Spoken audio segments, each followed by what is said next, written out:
আসসালামু আলাইকুম। আজকে আমরা আলোচনা করব ইকোরেন্ট ক্রিম নিয়ে। এটা প্রস্তুতকারক এসিএ লিমিটেড। এটা জেনেরিক নাম ইকোনাজল নাইট্রেট টাইমসিনালন এসিটেনাইড। এটা 10 গ্রাম টিউবের দাম 70 টাকা করে। নির্দেশনা কি জন্য ইকোরেন্ট ক্রিম ব্যবহার করা হয়?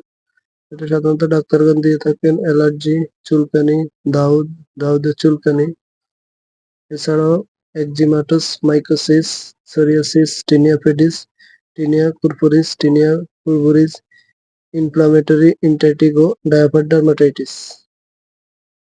বিবরণ: এই ক্রিমটি একটি বিশুদ্ধ বর্ণালী ছত্রাক রোধী যার প্রদাহ রোধী, চুলকানি রোধী এবং অ্যালার্জি রোধী প্রভাব রয়েছে।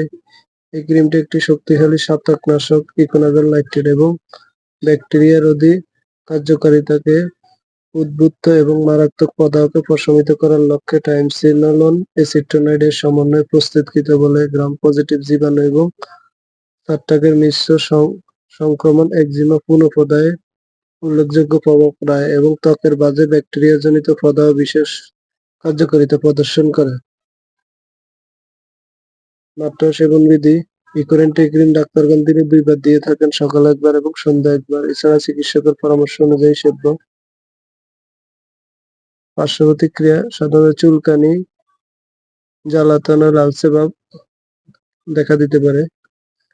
গর্ভাবস্থায় স্তন্যদানকালে গর্ভাবস্থায় ইকোনাজল নয় কিন্তু টাইমসিনোলন এসিটেনাইড প্লাসেন্ট অতিক্রম করে। বাহ্যিক কর্টিকস্টেরয়েড ব্যবহার গর্ভবতী ক্ষেত্রে ভ্রূণের ক্ষতি করে। মানুষের ক্ষেত্রে এই প্রভাব পরিলক্ষিত নয়, তবুও গর্ভবতী মহিলাদের ক্ষেত্রে চিকিৎসাকালীন বাহ্যিক স্টেরয়েড ব্যবহার না করাই ভালো এবং গর্ভাবস্থায় স্তন্যদানকালে অবশ্যই চিকিৎসকের পরামর্শ নিয়েই ব্যবহার করবে। থেরাপিউটিক্যাল ক্লাস: টাইমসিলন অ্যান্ড কম্বাইন্ড প্রিপারেশন। সংরক্ষণ: আলো থেকে দূরে, ঠান্ডা 30 ডিগ্রি তাপমাত্রার নিচে, শুষ্ক স্থানে রাখুন, শিশুদের নাগালের বাইরে রাখুন। এছাড়া যে কোনো মেডিসিন ব্যবহারের পূর্বে অবশ্যই ডাক্তারের পরামর্শ নিয়েই ব্যবহার করবেন। নিজে নিজে ভিডিও দেখে কোনো ওষুধ ব্যবহার করবেন না।